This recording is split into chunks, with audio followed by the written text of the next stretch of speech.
Jasmine Washington stood drenched in Coca-Cola, dark liquid dripping from her designer suit onto the airplane carpet. Passengers gasped. Flight attendants smirked. Nobody knew her quiet phone call wasn't to her therapist.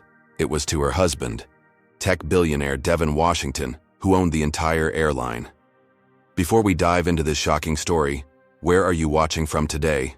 Hit that like button and subscribe if you've ever witnessed discrimination or stood up against injustice.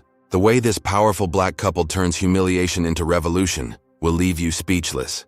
Dr. Jasmine Washington woke up at exactly 5:30 in the morning, her mind already racing through the presentation she would deliver at the International Neurosurgical Conference in Chicago. As one of the youngest department heads at Atlanta Memorial Hospital, Jasmine had pioneered a revolutionary technique for treating previously inoperable brain tumors. Today should have been about celebrating her achievements. Instead, it would become another battle in her lifelong war against prejudice. "You got this," she whispered to herself in the mirror, adjusting the collar of her crisp white blouse beneath her tailored navy suit.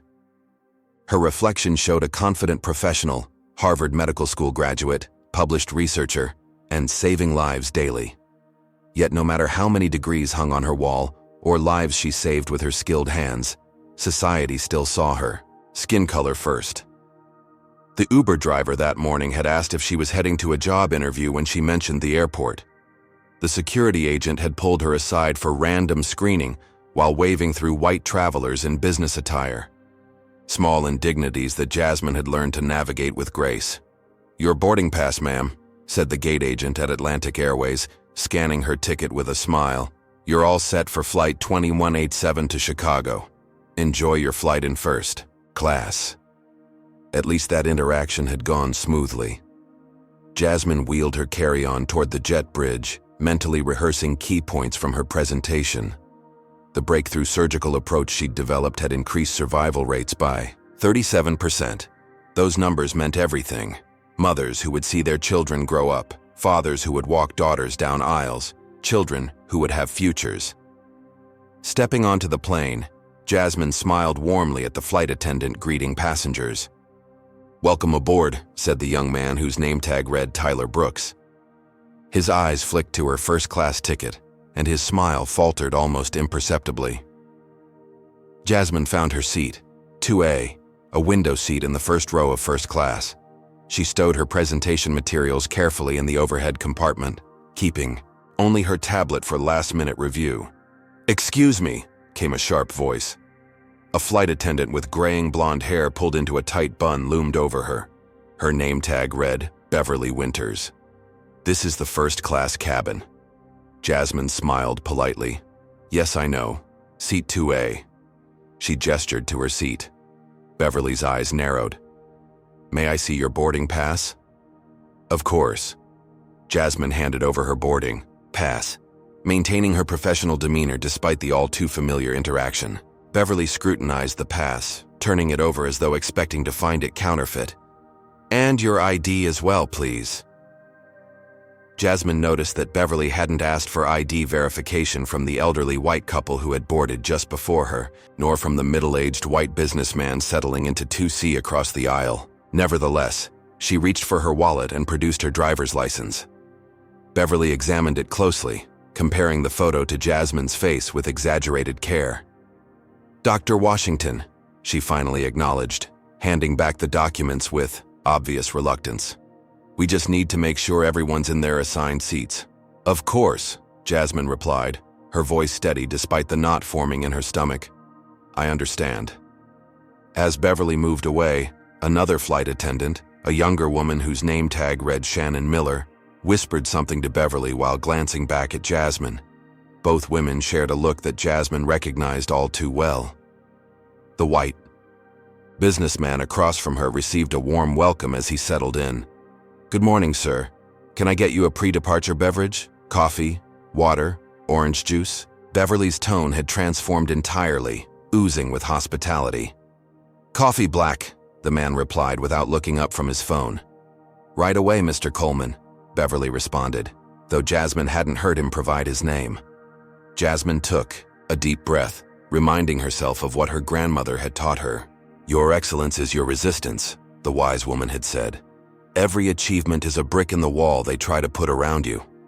This was hardly the first time she'd been questioned about belonging in spaces she had every right to occupy. During her residency, a patient had once refused to believe she was the doctor, insisting on speaking to the real physician, despite the white coat and ID badge clearly stating Jasmine Washington, MD. At a medical conference last year, she'd been mistaken for waitstaff 3 times in a single evening. Her husband Devin often joked that between the two of them, they could write an encyclopedia of microaggressions. Devin. The thought of her husband brought a slight smile to her face. While she headed to Chicago for her conference, he was in San Francisco closing a major acquisition for Washington Innovations, the tech empire he'd built from a dorm room startup to a global powerhouse. They'd been married 5 years, each supporting the other's ambitions while navigating the additional hurdles society placed before them as successful Black professionals. Jasmine discreetly took out her phone and opened her secure notes app. Flight 2187, ATLORD, she typed. Head FA Beverly Winters, selective ID verification.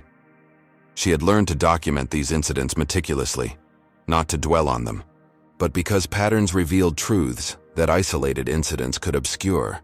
The aircraft filled with remaining passengers.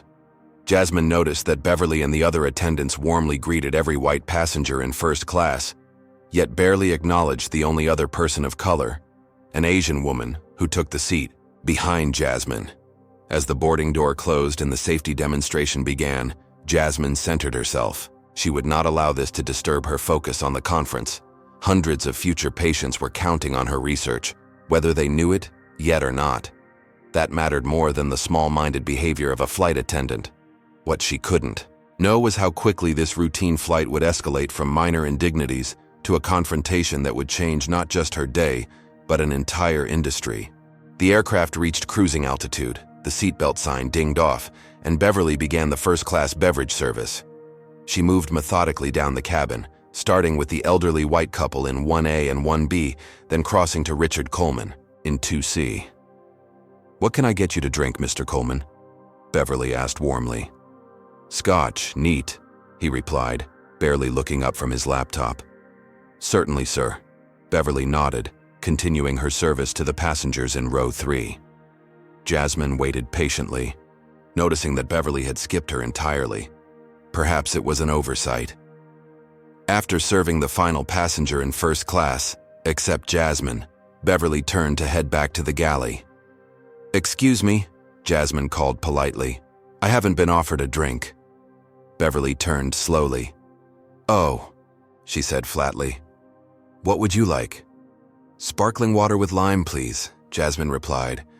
"We're out of sparkling water," Beverly responded immediately, though Jasmine had clearly seen her serve it to another passenger moments earlier. "Regular water is fine then," Jasmine said, maintaining her composure. Beverly nodded curtly and returned to the galley. Minutes later, Shannon delivered a plastic cup of water to Jasmine. No ice, no napkin, unlike the carefully prepared drinks with proper glassware that the other first-class passengers had received. "Thank you," Jasmine said, meeting Shannon's eyes directly. The younger flight attendant looked away quickly. Jasmine sipped her water and returned to reviewing her presentation.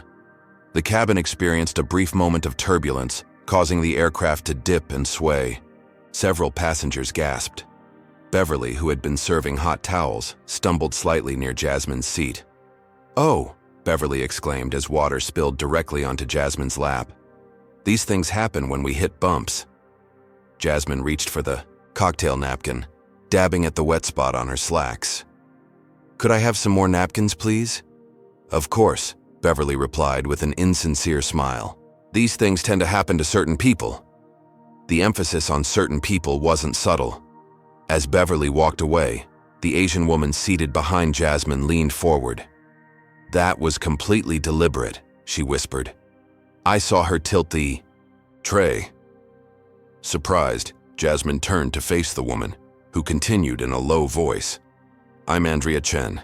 I fly this route every week for work, and I've seen how that flight attendant operates." "Thanks for saying something," Jasmine whispered back. "I'm Jasmine Washington." "Dr. Washington," Andrea corrected with a smile. I recognized you from your TED Talk on neuroplasticity. I work in medical device development. Their conversation was interrupted when Tyler approached with the meal service menu. He handed one to Richard Coleman with a friendly smile, then tossed one onto Jasmine's tray table without making eye contact. As Jasmine reviewed the menu, she overheard Beverly and Shannon talking in the galley, their voices carrying more than they realized. "Can you believe she's in first?" Beverly muttered. "Probably using her husband's miles or something. They never earn these things themselves." "The entitlement," Shannon agreed. "Did you see that designer bag? Probably a knockoff." Jasmine felt her cheeks burn, but kept her eyes fixed on the menu. This was nothing new. The assumption that her presence in premium spaces must be explained by something other than her own success. Across the aisle, Richard Coleman had been watching the interactions with interest.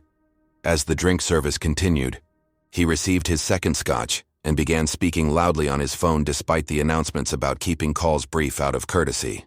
"Yeah, Bob, I'm stuck next to one of them on this flight," he said, his voice carrying clearly to Jasmine's seat. "You know how they are in first class, acting like they belong." Jasmine put on her noise-canceling headphones, attempting to block out his conversation. But moments later, she felt a tap on her shoulder. Coleman had reached across the aisle. "Hey, sweetheart," he said when she removed one earphone. "Could you ask the attendant for another drink when she comes by? She really likes you." He winked, his breath already heavy with alcohol. "Please don't touch me," Jasmine said firmly. "And I'm not sweetheart. I'm Dr. Washington." Coleman's face darkened. "Just trying to be friendly. No need to get all uppity about it." Jasmine replaced her headphone and returned to her work, but Coleman continued making increasingly loud comments to nearby passengers about attitude problems and knowing your place. When his behavior escalated to humming loudly and occasionally, bumping her armrest, Jasmine pressed the flight attendant call button. The light illuminated, but no one came. After 5 minutes, she pressed it again. Still nothing. Andrea leaned forward again. "They're ignoring your call button. I'm taking a photo of this." She discreetly snapped a picture with her phone, showing the illuminated button and the flight attendants chatting in the galley, clearly visible and obviously ignoring the call. After 10 full minutes, Jasmine pressed the button a third time. Finally, Tyler approached with visible reluctance. "Is there a problem?" he asked, his tone suggesting the problem was Jasmine herself. "Yes," Jasmine replied calmly. "The passenger across from me has been making inappropriate comments and deliberately disturbing me. I'd appreciate if you could address the situation." Tyler glanced at Coleman, who immediately adopted an innocent expression. "I'm sure Mr. Coleman doesn't mean any harm," Tyler said dismissively. "We're all just trying to have a pleasant flight. I've asked him not to touch me and he continues to reach across the aisle," Jasmine persisted, "and he's been making racist comments." Tyler's expression hardened. "That's a very serious accusation, ma'am. I haven't heard anything inappropriate." "Of course you haven't," Jasmine replied. "You've been in the galley ignoring my call button for the past 10 minutes. "We have multiple passengers to attend to," Tyler said defensively. "Your call was not being ignored." From behind, Andrea spoke up. "I have photos showing otherwise." Tyler's face flushed. "Please stay out of this, ma'am. This doesn't concern you." As Tyler walked away without addressing Coleman's behavior, other passengers began to take notice of the situation. A middle-aged white woman across the aisle leaned toward Jasmine. "I heard what he said to you. It was completely inappropriate." Another passenger nodded in agreement. "I've been watching that flight attendant skip over you repeatedly. It's not right." Coleman, hearing these comments, raised his voice further. "Can't even take a joke anymore in this country. Everything's racist this, offensive that." The tension in the first-class cabin was building palpably, and Jasmine could feel the eyes of passengers on her. Some sympathetic, others judgmental, all watching to see how she would react. But this wasn't her first encounter with public racism, and she knew that maintaining her dignity was often her only available weapon. What no one on that flight could have guessed was that this apparently powerless moment was about to trigger a chain of events that would reshape an entire industry. The match had been struck. The explosion was coming. The meal service began as the flight continued toward Chicago. Beverly meticulously served each first-class passenger with practiced precision. Crisp white linen spread across tray tables, warm bread offered from a basket, wine poured with a flourish. Everyone, that is, except Jasmine. When Beverly finally reached Jasmine's seat, she dropped a tray unceremoniously. "Here's your meal." Jasmine looked down at her tray. The chicken was cold, the vegetables soggy, and the wrong side dish entirely from what she had ordered. "Excuse me," Jasmine said quietly. "I ordered the salmon, not chicken." Beverly's smile didn't reach her eyes. "We're all out of salmon. Someone has to get the chicken." Jasmine glanced around the cabin, noting that the white passenger in 3B had been served salmon just moments earlier, despite boarding after her. "I see," Jasmine replied, maintaining her composure. "May I at least have the correct side dish? I ordered the quinoa salad, not mashed potatoes." Beverly sighed dramatically. "The meals come pre-assembled. There's nothing I can do about it now." As Beverly walked away, Richard Coleman accidentally bumped Jasmine's arm while reaching for his napkin, causing her water to spill onto her tray. "Oops," he said with a smirk. "Clumsy me." "Could I have some napkins, please?" Jasmine called to Beverly, who was still nearby.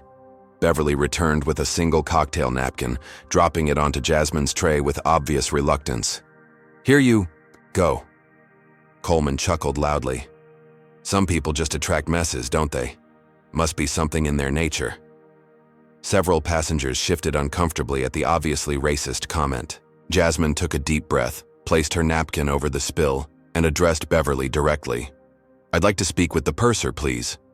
"The what?" Beverly asked, feigning confusion.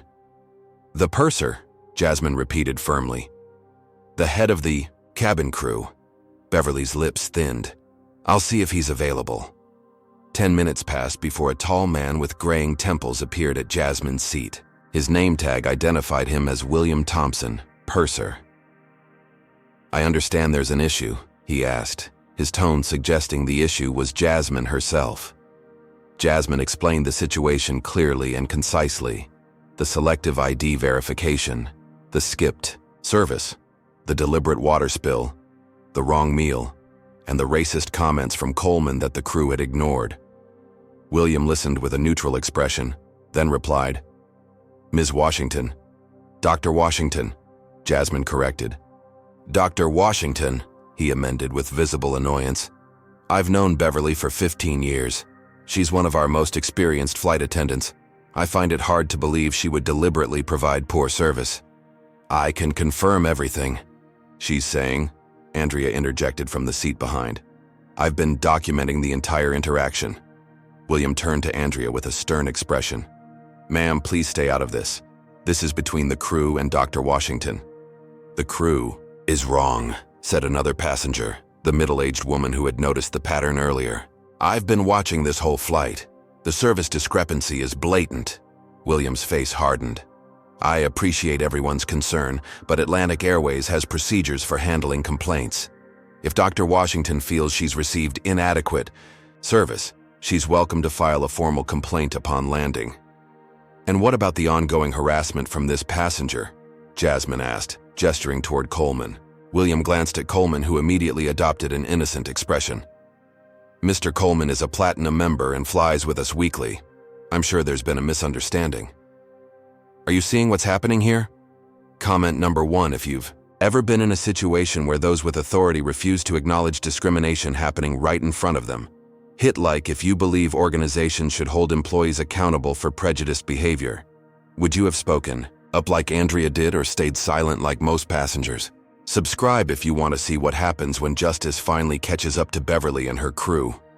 "A misunderstanding?" Jasmine repeated, her voice steady despite her rising frustration. "He referred to me as sweetheart, touched me without permission, and made explicitly racist comments." "I didn't hear any racist comments," William replied.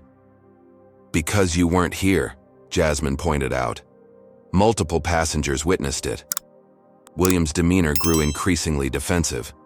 "Dr. Washington, I understand you're upset, but causing a disruption on this flight—" "I'm not causing a disruption," Jasmine interrupted, her professional calm finally showing cracks.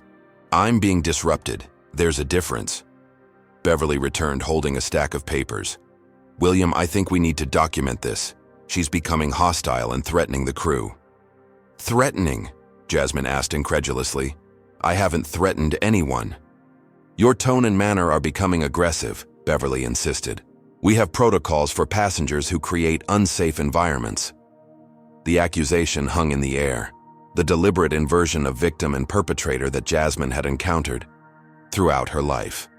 How quickly a black woman asking to be treated with basic dignity became aggressive, hostile, threatening. Jasmine thought back to a conversation with Devin after a similar incident at a hotel last year. They'd been denied the presidential suite they'd reserved, with the manager insisting it was already occupied, until a white couple arrived minutes later and were escorted directly to it. "Sometimes I just want to tell them who we are," Jasmine had said afterward in their hastily reassigned junior suite. "Wave your net worth in their faces like a weapon." Devin had taken her hands in his. "And sometimes I want that too. But then they'd treat us with respect because of money, not because we deserve it as human beings. The system stays broken that way. So we document," Jasmine had concluded. "We gather evidence, and then we change things systematically." Now, facing Beverly's false accusations and William's willing complicity, Jasmine maintained her resolve. She wouldn't descend to their level, but she wouldn't back down either.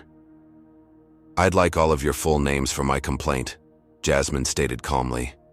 "And I'd like it noted that I've requested to be moved to a different seat to avoid further harassment, and that request has been ignored." William's face reddened. "There are no other available seats in first class." "Then economy," Jasmine replied. "I'd rather sit in economy with respectful people than here." Beverly's smile turned triumphant. "I'll prepare the documentation for your voluntary downgrade." But this small victory for the crew would be terribly short-lived. The true breaking point was yet to come, and when it did, it would shatter the careers of everyone involved. Richard Coleman ordered his third Coca-Cola and whiskey of the flight, his voice growing louder with each passing minute. Beverly served him promptly, offering a warm smile and fresh ice without being asked. The contrast with her treatment of Jasmine couldn't have been more stark. "Another for my friend here," Coleman called, gesturing to his empty glass as Tyler passed by 15 minutes later. "Keep 'em coming." "Right away, Mr. Coleman," Tyler replied, hurrying to fulfill the request despite airline policies about monitoring alcohol consumption. Jasmine had retreated into her presentation, putting on noise-canceling headphones to focus on her work. Her laptop displayed slides showing complex neurological scans, her life's work that had saved dozens of previously untreatable patients. Tomorrow she would present these findings to 500 of the world's top neurosurgeons. Despite the hostility surrounding her on this flight, those patients and future ones deserved her full concentration. From the corner of her eye, she noticed Beverly and Shannon whispering in the galley, occasionally glancing in her direction and sharing knowing smiles. The behavior was childish, reminiscent of middle school bullies rather than professionals responsible for passenger safety. Jasmine forced herself to refocus on her presentation. Coleman rose unsteadily to his feet, squeezing past his seatmate, to head toward the lavatory. On his return journey, he stumbled noticeably, using seatbacks for support. When he reached Jasmine's row, he lurched dramatically. Jasmine, deep in concentration, didn't notice his approach until a shadow fell across her laptop. She glanced up, removing one earphone. "Excuse me, you're blocking," she began. The words died in her throat as Coleman tripped, sending his full cup of Coca-Cola and whiskey cascading directly onto Jasmine. The dark liquid drenched her white blouse and navy blazer, splashed across her laptop keyboard, and soaked the medical documents she'd been reviewing. Gasps erupted throughout the cabin. Jasmine sat frozen in shock, cola dripping from her hair, onto her ruined clothing. "Whoopsie," Coleman slurred with exaggerated concern that didn't mask his smirk. "So sorry about that. Hard to see certain people in dim lighting, you know." Beverly rushed forward, not to help Jasmine, but to steady. "Coleman. Are you all right, Mr. Coleman? Here, let me help you back to your seat." Shannon appeared with a handful of napkins, which she handed to Coleman despite him being completely dry. "Do you need anything, sir?" Jasmine sat drenched and stunned as the crew fussed over her assailant. Finally, Tyler approached with a few cocktail napkins, woefully inadequate for the scale of the spill. "Here," he said, dropping them on her tray table, careful not to touch her wet belongings. "My laptop," Jasmine said, trying to save her device and presentation materials. "I need towels, paper towels, anything." "We have limited supplies," Beverly replied, returning from settling Coleman. "Maybe if you hadn't extended your legs into the aisle, Mr. Coleman wouldn't have tripped." The blatant victim-blaming broke through Jasmine's professional reserve. "My legs were not in the aisle. He deliberately poured his drink on me, and you know it." "That's a serious accusation," William said, suddenly appearing. "Mr. Coleman is a valued customer who simply had an accident."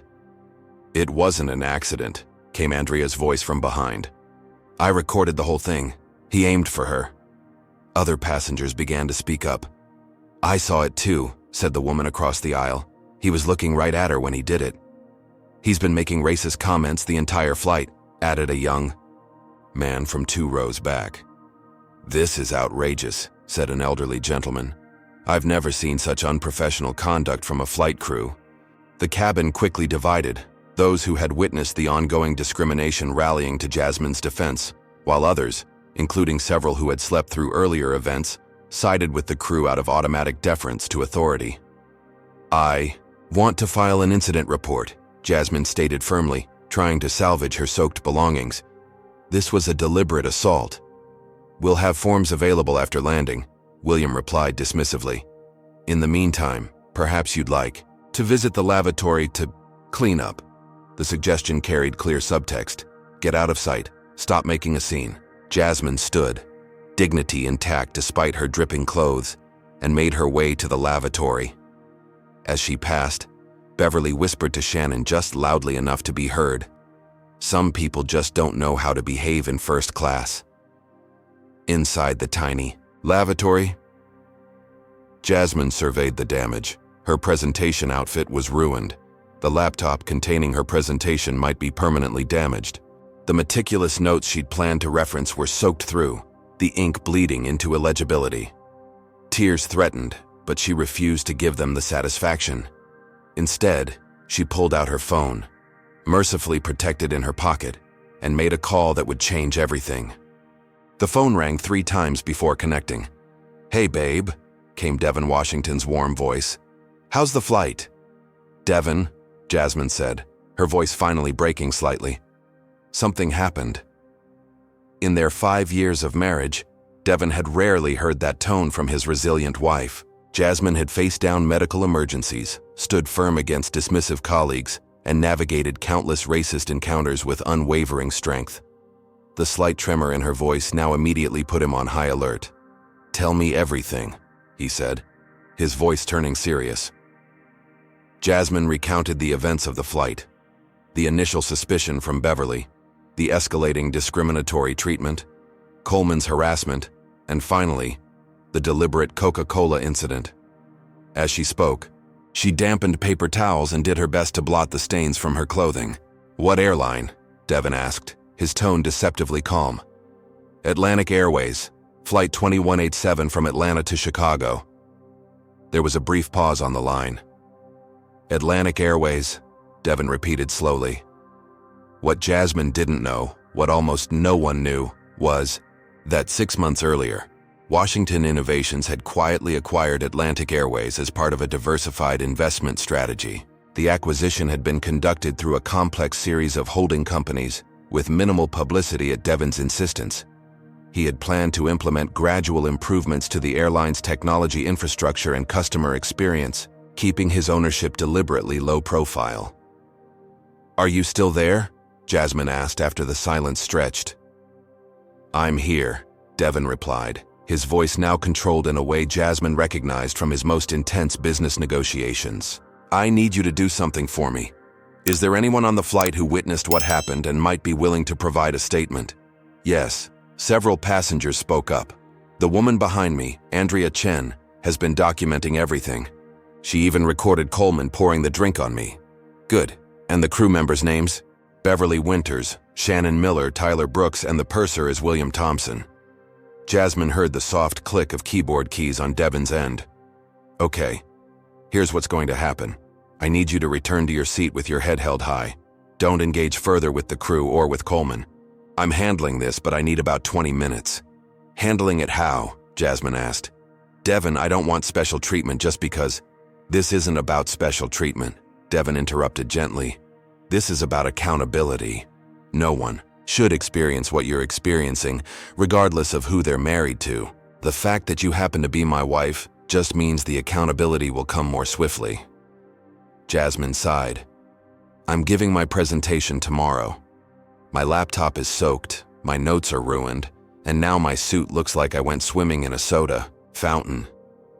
I'll have replacement equipment and clothing waiting when you land, Devin assured her. Your presentation is saved to our cloud drive, right? Yes, but then focus on getting through the next hour with your dignity intact, which I know you can do better than anyone. I've got everything else. As they ended the call, Devin Washington was already sending texts to his executive team, setting in motion a response that would reverberate throughout the entire airline industry. Jasmine returned to her seat, cola-stained but composed. She noticed several passengers watching her with sympathy, while others averted their eyes, uncomfortable with the visible evidence of what had transpired. Beverly made an announcement as Jasmine settled back in her seat. Ladies and gentlemen, we'd like to remind all passengers that maintaining a civil environment is everyone's responsibility. Disruptive behavior will not be tolerated. As she spoke, she looked pointedly at Jasmine, inverting reality in a way that was both infuriating and sadly familiar. Minutes later, Tyler approached Richard Coleman. Sir, we have an available seat in our premium section that might be more comfortable for you. Would you like to move? Coleman smirked at Jasmine as he gathered his belongings. Absolutely. The current seating arrangement has become uncomfortable. As Coleman was escorted to his new seat, away from the situation he had created, Andrea leaned forward and passed a folded note to Jasmine. I have everything recorded, the note read. My contact info is below. I travel for business weekly and I've never seen such blatant discrimination. I'm happy to provide a witness statement. You're handling this with incredible grace. Jasmine tucked the note into her purse, oddly moved by this stranger's solidarity. Over the next several minutes, other passengers found subtle ways to offer support, a sympathetic smile, a napkin passed across the aisle, a quiet word of encouragement when crew members weren't looking. What none of them knew, what even Jasmine didn't fully understand, was that Devin Washington wasn't just wealthy. Washington Innovations had revolutionized cloud computing, developed cutting-edge AI applications, and created the operating system used in 60% of the world's smartphones. The company's market capitalization exceeded the GDP of many small nations. And 6 months ago, they had quietly added Atlantic Airways to their portfolio of subsidiaries. Jasmine and Devin had met 5 years earlier when his mother suffered a rare brain aneurysm.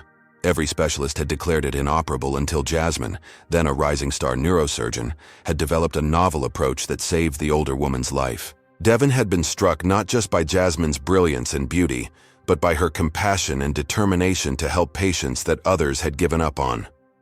Their shared experiences as Black professionals navigating predominantly white spaces had forged a deep bond. Both had adopted the same philosophy: document the discrimination, then work for systematic change rather than individual exceptions. Making them treat us better because they know we're rich doesn't fix the system, Devin had once explained to a friend who suggested leveraging his wealth more visibly. It just reinforces that respect is something that has to be purchased rather than freely given based on human dignity. Now, as Atlantic Airways Flight 2187 began its descent into Chicago, Jasmine noticed the crew had shifted strategies. Beverly was now documenting Jasmine's every move in a small notebook, clearly preparing a defensive narrative for the complaint they anticipated. What Beverly couldn't know was that her career wasn't just in jeopardy. It was already over. As the aircraft's wheels touched down on Chicago's runway, the professional consequences of her actions were already in motion, orchestrated by a man whose name never appeared on the airline's organizational chart, but whose authority exceeded everyone on it. Justice was about to be served at 30,000 feet. "Ladies and gentlemen, welcome to Chicago O'Hare International Airport," announced Beverly, her voice carrying through the cabin as the aircraft taxied toward the gate. "Local time is 11:35 a.m. with partly cloudy skies and a temperature of 74 degrees. Please remain seated with your seatbelts fastened until the captain turns off the fasten seatbelt sign." As passengers gathered their belongings in anticipation of deplaning, Beverly made an additional announcement. Certain passengers in the first-class cabin are requested to remain seated upon arrival. A representative from airline management will be boarding to address a situation that occurred during our flight. She shot a triumphant glance at Jasmine, clearly believing the situation referred to Jasmine's complaint and anticipated removal. Several passengers exchanged confused looks while Andrea gave Jasmine a reassuring nod. The aircraft door opened, and instead of the usual ground crew, 3 uniformed security personnel boarded, followed by a tall black man in an impeccably tailored suit. The security team moved with purpose, while the man in the suit surveyed the cabin with calm authority. Beverly's smile faltered. This wasn't the gate agent or customer service representative she had expected. The man approached Jasmine first. "Dr. Washington, I'm Jordan Phillips, Vice President of Customer Experience for Atlantic Airways. On behalf of the airline, I want to personally apologize for your experience today." Beverly's triumphant expression collapsed into confusion. "Security will escort you off the aircraft first," Jordan continued, addressing Jasmine. "We have a private lounge prepared where you can refresh and collect replacement materials for your presentation." "Thank you," Jasmine replied, gathering her damaged belongings. Jordan turned to face the cabin crew. "Beverly Winters, Shannon Miller, Tyler Brooks, and William Thompson, you are all placed on immediate administrative leave pending a full investigation of today's events. Security will escort you to Human Resources for preliminary statements."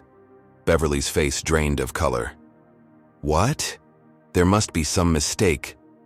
"There is no mistake, Ms. Winters," Jordan interrupted firmly.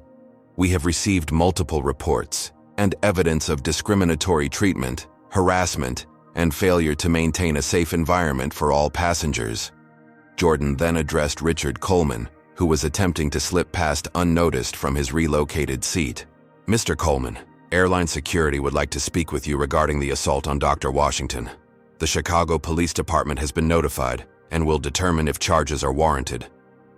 "Assault?" Coleman sputtered. "It was an accident. I tripped."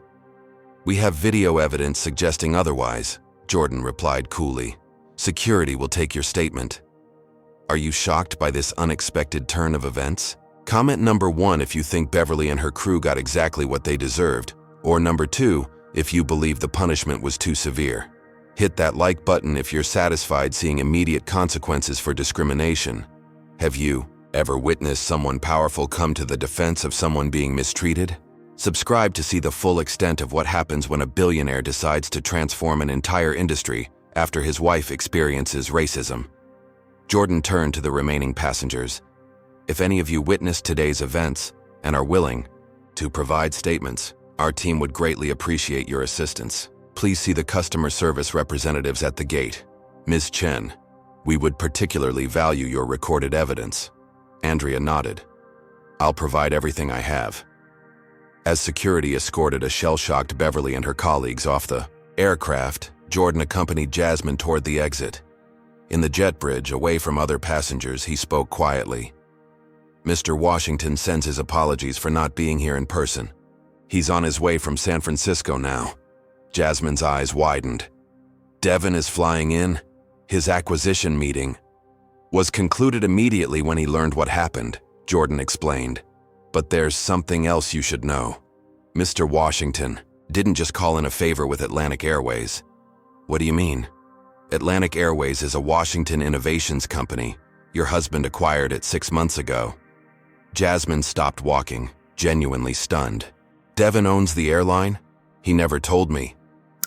It was a quiet acquisition through subsidiary holdings, Jordan explained. He planned to improve the technology infrastructure gradually. Very few people know about his ownership. The realization dawned on Jasmine.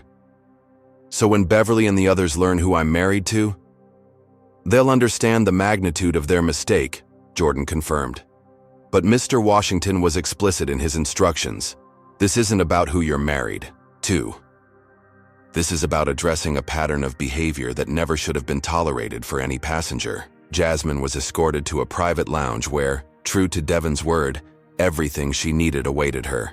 A new laptop preloaded with her presentation, a selection of professional attire in her size, and a team ready to ensure her conference appearance proceeded flawlessly. As she changed into a fresh outfit, her phone buzzed with messages from colleagues at the conference wondering about her delayed arrival.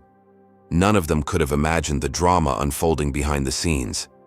Meanwhile, in a sterile conference room elsewhere in the airport, Beverly sat stunned as the human resources director explained the severity of the situation. We've received multiple passenger statements and video evidence, the director explained. This appears to be part of a pattern of behavior that violates not only company policy, but potentially federal law regarding discrimination in public accommodations. This is absurd, Beverly protested. That woman was being difficult. She was making accusations. Ms. Winters, the HR director interrupted. I strongly advise you to consult with legal representation before making further statements. The evidence is substantial and concerning. Outside in the main terminal, news crews had already gathered. Somehow word had leaked that a major discrimination incident had occurred on an Atlantic Airways flight, involving a prominent neurosurgeon and resulting in the immediate suspension of multiple crew members. Jordan Phillips addressed the media with careful precision. Atlantic Airways is conducting a thorough investigation into allegations of discriminatory treatment on Flight 2187. We take these matters extremely seriously and are committed to providing a respectful environment for all passengers. We will share further details once our investigation is complete. What he didn't mention was that Devin Washington's private jet was already halfway to Chicago, carrying not just the tech billionaire, but a team of civil rights attorneys, diversity consultants, and corporate restructuring experts. This wasn't going to be just about one flight crew's behavior anymore.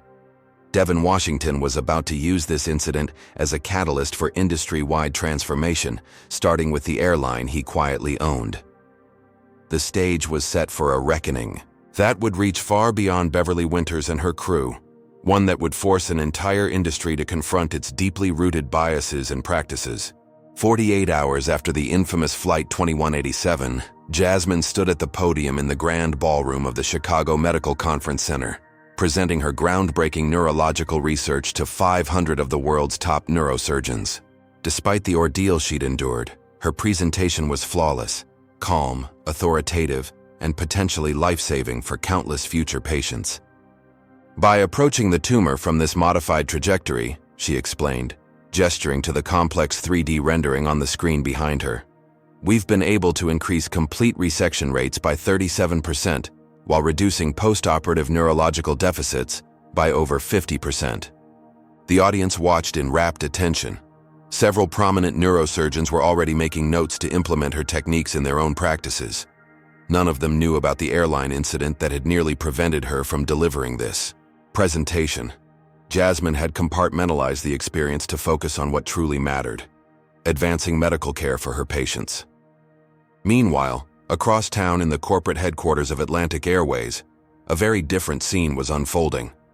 The 30th floor conference room had been transformed into an investigation command center. Digital displays showed timelines, passenger statements, and video evidence. A team of external civil rights auditors worked alongside the airline's internal compliance officers, reviewing not just Flight 2187, but years of complaint records and employee evaluations. Devin Washington sat at the head of the table, his usual casual tech entrepreneur attire replaced by a sharply tailored suit. He radiated calm intensity as Jordan Phillips presented the preliminary findings. The investigation has uncovered a deeply concerning pattern, Jordan explained, bringing up a data visualization on the main screen. Beverly Winters has accumulated 37 passenger complaints over her 22-year career, with 29 coming from passengers of color. Until now, these complaints were handled individually, with no one connecting the dots to reveal the pattern. And the others? Devin asked. Shannon Miller has 8 complaints in her 4 years, all involving minority passengers. Tyler Brooks has 11 in 6 years, 9 involving minorities. William Thompson has 23 in his 15 years as purser, with 19 from minority passengers. Devin nodded thoughtfully. And this compares to other crew members how? The average flight attendant receives approximately 1 complaint per 5 years of service, Jordan replied. These crew members are statistical outliers by factors of 20 to 30. What about our hiring and promotion practices company-wide? Devin asked. A diversity consultant named Dr. Maya Richardson took over the presentation. Atlantic Airways has significant disparities in both hiring and advancement. Only 7% of pilots are people of color, compared to a qualified candidate pool of 23%. Flight attendants show better diversity in hiring, but stark disparities in who advances to purser and management positions. The Poissum investigation had expanded far beyond a single incident, revealing systemic issues throughout the organization, exactly as Devin had suspected. Across the city, Beverly Winters sat in her attorney's office, watching her career implode in real time. As news reports covered the expanding investigation, her lawyer, an airline employment specialist named Harold Gardner, looked grim. The evidence doesn't look good, Beverly, he admitted. Multiple passenger videos, consistent witness statements, and now they're reviewing your entire employment history. This is a witch hunt, Beverly insisted. That woman was being difficult. I treated her the same as anyone. Harold sighed.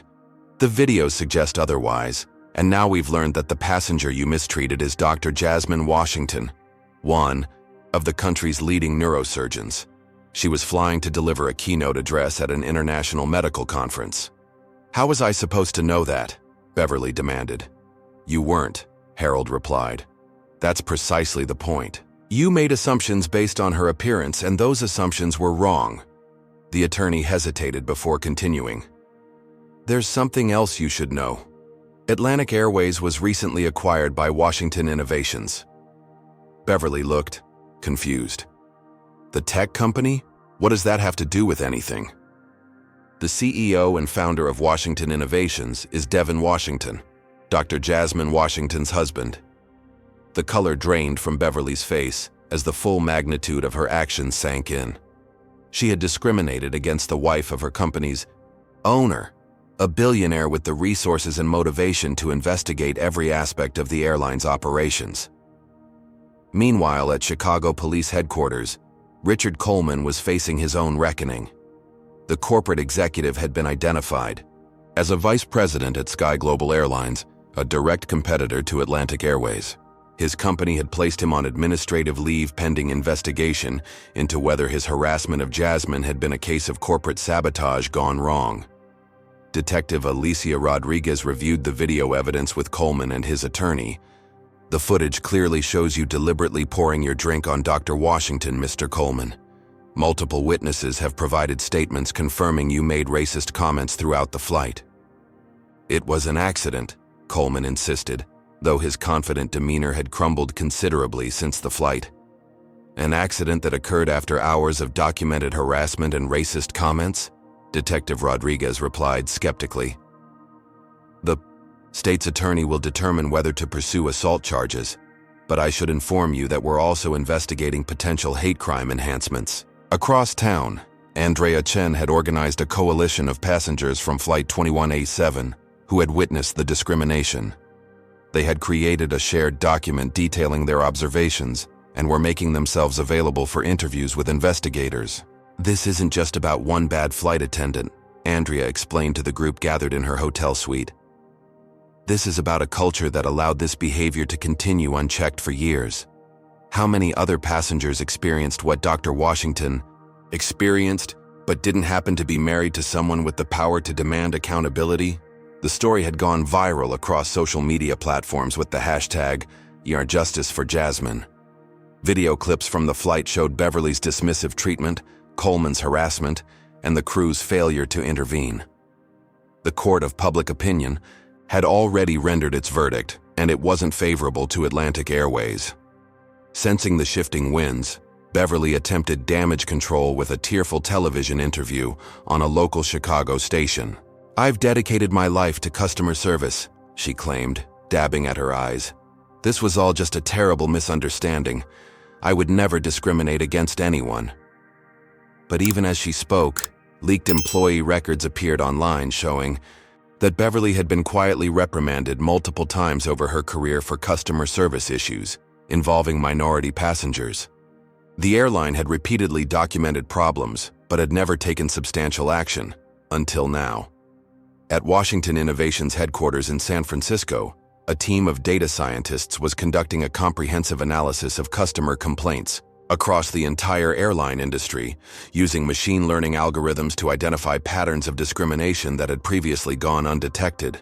"We're seeing industry-wide issues," reported the lead data scientist to Devin via secure video conference. "When we control for all other factors, complaints from minority passengers are 68% more likely to be dismissed without action compared to identical complaints from white passengers." This was exactly the kind of systematic evidence Devin had been looking for, not just to address one incident or even one airline, but to drive fundamental change throughout an entire industry. Meanwhile, Jasmine had completed her conference, presentations to widespread acclaim. As she packed her materials in her hotel room, she struggled with the sudden public attention. Her phone constantly buzzed with interview requests from major news outlets. Her work inbox overflowed with messages of support from colleagues and patients. The incident had thrust her into an unwanted spotlight that threatened to overshadow her medical achievements. Devin arrived at her hotel room, immediately embracing her. "I'm so proud of you," he said. "Your presentation is already being called groundbreaking." Jasmine sighed, leaning into his embrace. "That should be the story, not what happened on that flight." "It will be," Devin assured her. "But first, we have an opportunity to address something that affects countless travelers every day. The question is, are you willing to use this moment to push for broader change?" Jasmine thought about all the patients who would benefit from her research, many of them people of color who face their own discrimination in healthcare. She thought about the subtle and not so subtle barriers she had overcome throughout her career. She thought about Beverly Winters and how many other travelers had endured similar treatment without the power to demand accountability. "What did you have in mind?" she asked. Devin smiled, recognizing the determination in his wife's eyes, the same determination that had led her to pioneer surgical techniques others had deemed impossible. "Something that will transform not just one airline, but an entire industry," he replied. "Starting tomorrow." The Atlantic Airways Board of Directors convened an emergency session, anxiety permeating the ornate conference room. Most had learned of Devin Washington's ownership stake only hours earlier, when the reclusive tech billionaire had requested, or more accurately, commanded, this meeting. The board members shifted nervously in their leather chairs as Devin entered, followed by Jasmine and a team of executives from Washington Innovations. The power dynamic was immediately apparent. This wasn't a discussion among equals, but a reckoning. "Good morning," Devin began, his calm voice belying the gravity of the situation. "I acquired Atlantic Airways 6 months ago with plans for gradual technological improvements. Instead, I find myself addressing a culture of discrimination so deeply embedded that it has become invisible to those leading this company." He activated the room's display screens, showing comprehensive findings from the week-long investigation. The data was damning. Systemic patterns of discrimination in hiring, promotion, customer complaint resolution, and in-flight treatment. "This isn't about one incident or one flight crew," Devin continued. "The treatment my wife experienced was merely a symptom of institutional failures that have persisted for decades." The board chair, Eleanor Harrington, attempted to salvage the situation. "Mr. Washington, we are deeply troubled by what occurred and are committed to addressing."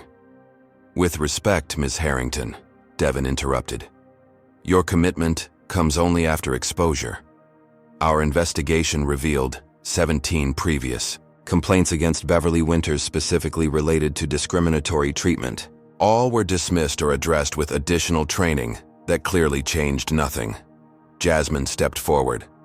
I'm not here seeking special treatment because of who my husband is. I'm here because no passenger should experience what I experienced, regardless of their connections or resources. Devin nodded. The investigation has been thorough.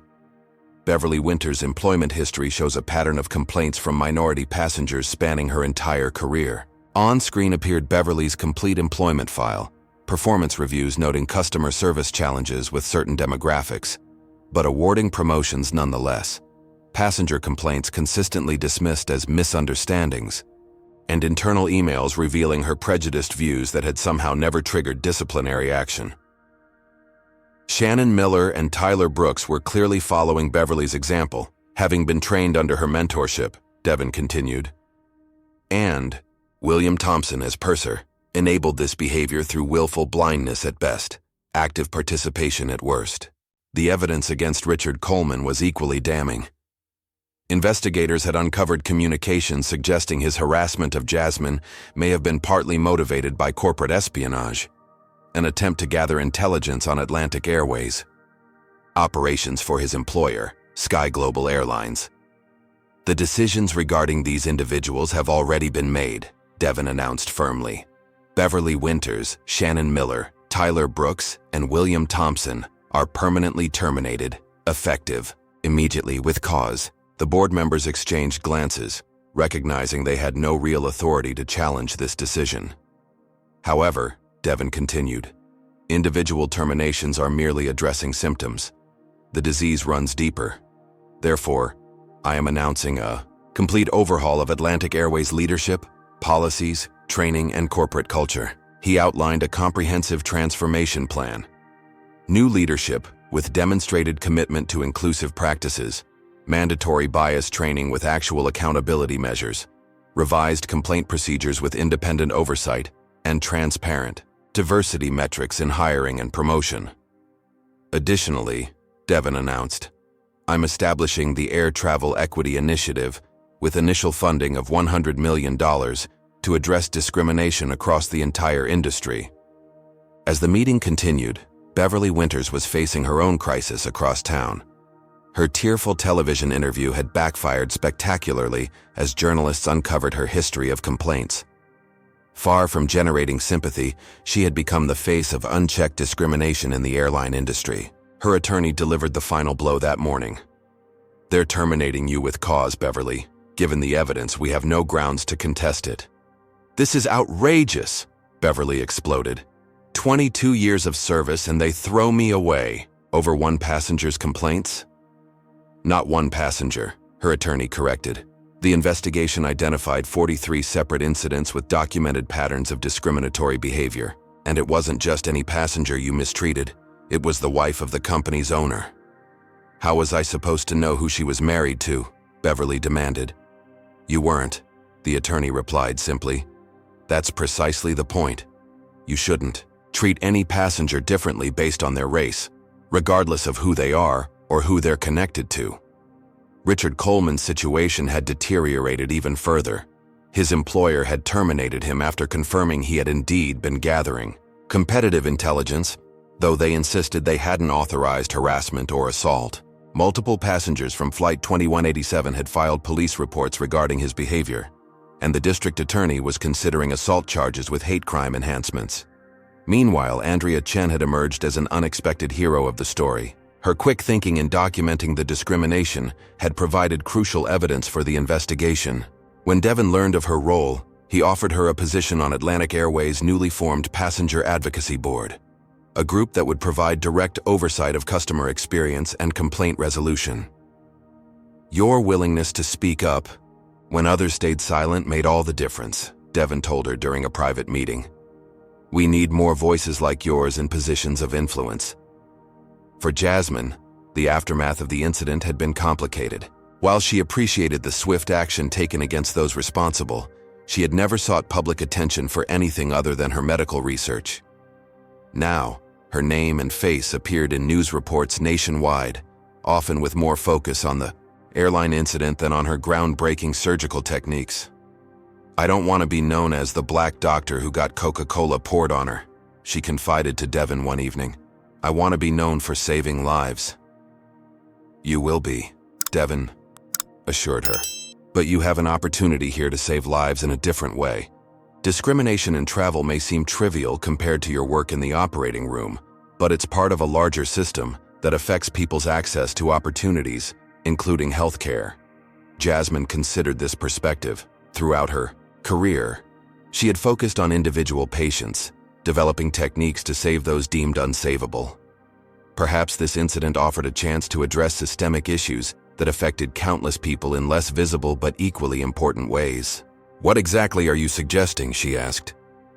"The Air Travel Equity Initiative needs a chairperson," Devin replied.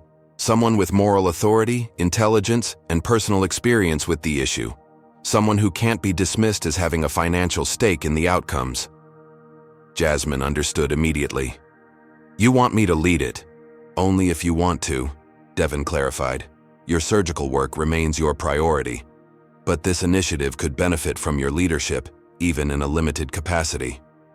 As Jasmine considered the offer, media reports emerged detailing the Washington family's history of quiet activism. Despite their enormous wealth, they had consistently worked behind the scenes to address systemic inequities, funding scholarships for underrepresented students, investing in businesses in underserved communities, and using their influence to open doors previously closed to people of color. This revelation transformed the public narrative. Rather than a story about a privileged couple using their power for revenge, it became a story about dedicated changemakers leveraging an unfortunate incident to drive necessary reforms. Beverly, watching this narrative shift from her apartment, where she now spent days sending out unsuccessful job applications, decided on a desperate countermeasure. She filed a wrongful termination lawsuit, claiming she was the victim of reverse discrimination and that Atlantic Airways had made her a scapegoat to appease a powerful owner. Her lawsuit seemed doomed from the start. The evidence against her was overwhelming, and public opinion had solidified against her. Nevertheless, she proceeded, unwilling to accept responsibility for her actions or recognize the harm she had caused. As news of the lawsuit broke, Jasmine was reminded of a formative experience from her second year of medical school. A professor had consistently undermined her work, questioned her presence in the program, and created barriers that didn't exist for her white classmates. When she had finally gathered enough evidence to file a formal complaint, the professor had responded with indignation rather than reflection, claiming Jasmine was playing the race card to compensate for academic shortcomings. The experience had taught Jasmine an important lesson. Those who discriminate often see themselves as victims when held accountable. True change requires not just addressing individual actors, but transforming the systems that enable and protect them. With this realization, Jasmine made her decision. She would accept the role of chairperson for the Air Travel Equity Initiative, balancing it with her continued surgical practice and research. The final confrontation with Beverly was yet to come, but the stage was set for a transformation that would extend far beyond one flight crew or even one airline. The reckoning had begun, and its consequences would reshape an entire industry. 6 months had passed since the infamous Flight 2187. Atlantic Airways had undergone a remarkable metamorphosis under new leadership. The executive team now reflected the diversity of its passenger base. Comprehensive bias training had been implemented for all employees, with real consequences for non-compliance. A transparent complaint system allowed passengers to track the resolution of their concerns, and quarterly diversity metrics were published publicly. The airline's customer satisfaction scores had risen dramatically.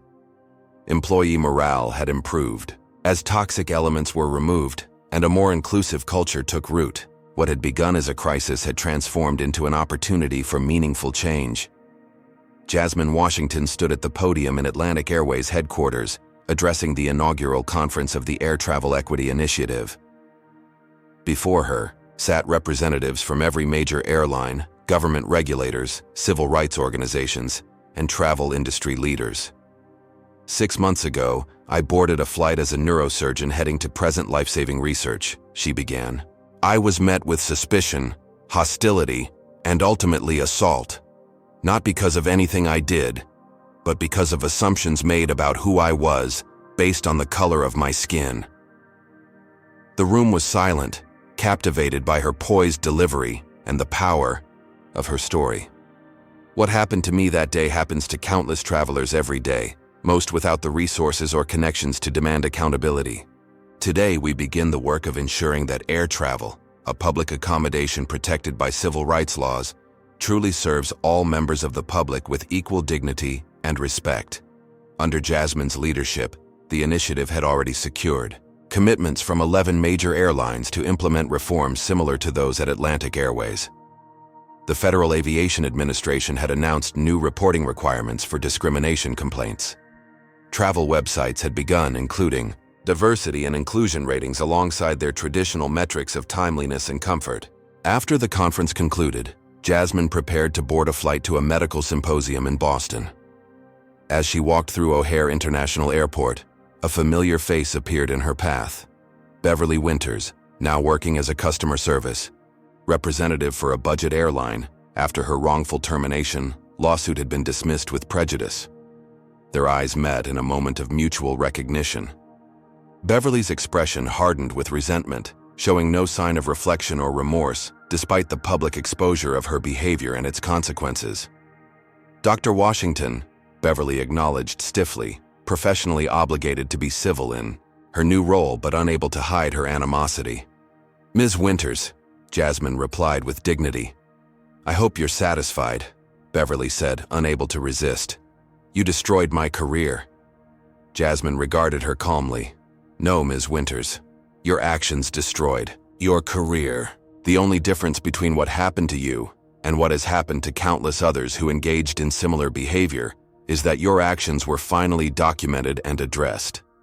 I treated you like any other passenger, Beverly insisted, clinging to her self-justification. The videos, witness statements, and your own employment history prove otherwise, Jasmine replied. But this was never about just you or just me.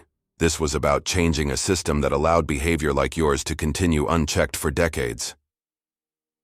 Jasmine could have walked away then, but something compelled her to offer one final thought. The world is changing, Ms. Winters.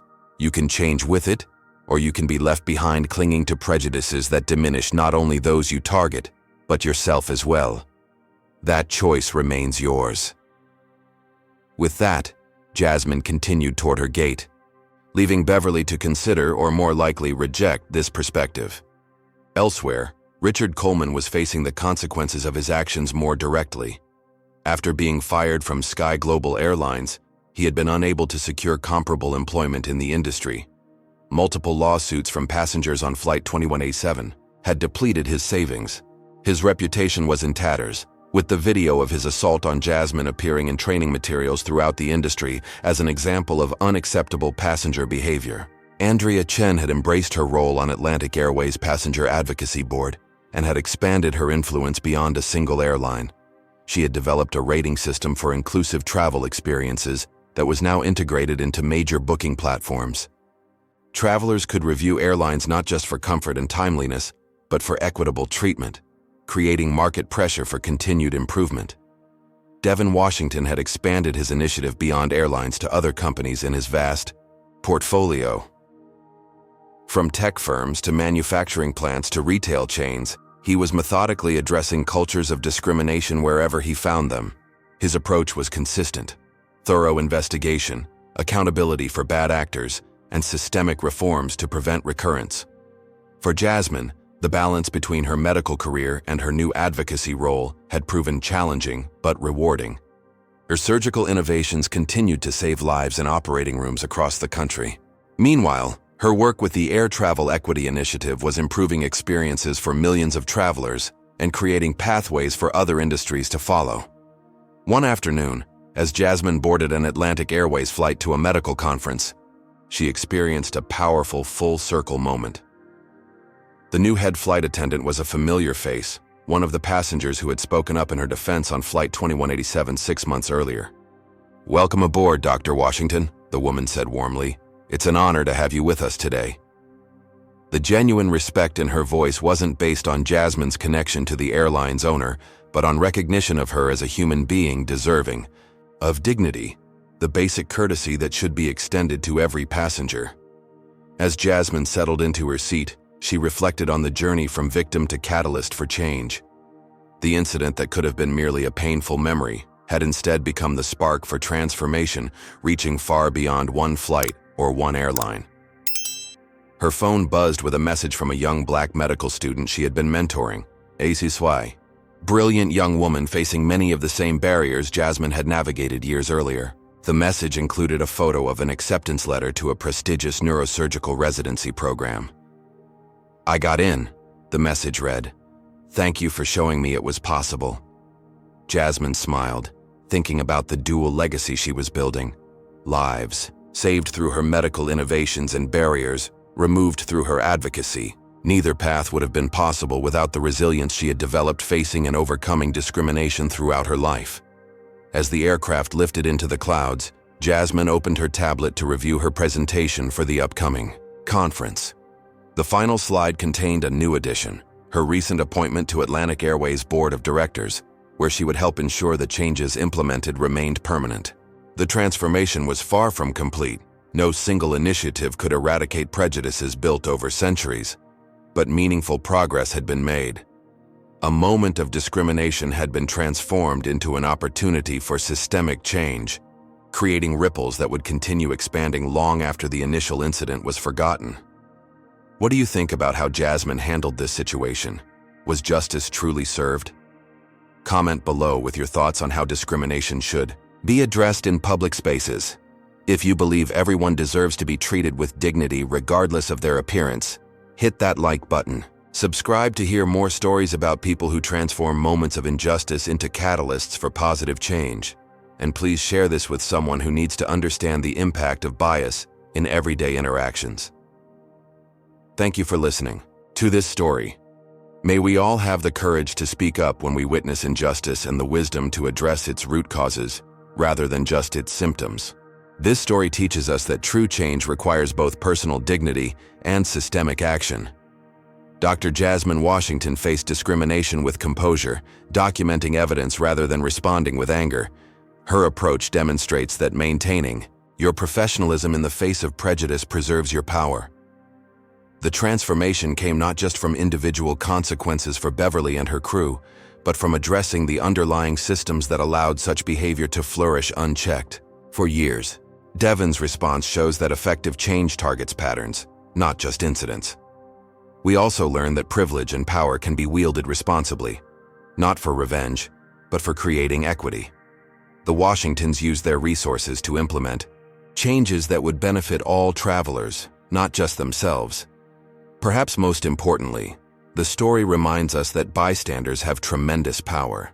Andrea's decision to document and speak up made accountability possible. One voice can inspire others to break their silence. Finally, we see that discrimination often persists because systems lack transparency and accountability. When Beverly's pattern of behavior was finally exposed and measured against clear standards, the truth became undeniable. Real change happens when we move from anecdotes to evidence, from isolated incidents to identified patterns. Have you ever witnessed discrimination and wondered whether to speak up? Share your experience in the comments below. What would you have done if you were on Flight 2187? Hit that like button if you believe in standing up for others even when it's uncomfortable. Subscribe for more powerful stories about overcoming injustice and creating meaningful change. And please share this video with someone who needs to understand how everyday discrimination affects real people. Thank you for listening. May we all have the courage to document, speak up, and work toward systems that treat everyone with equal dignity and respect.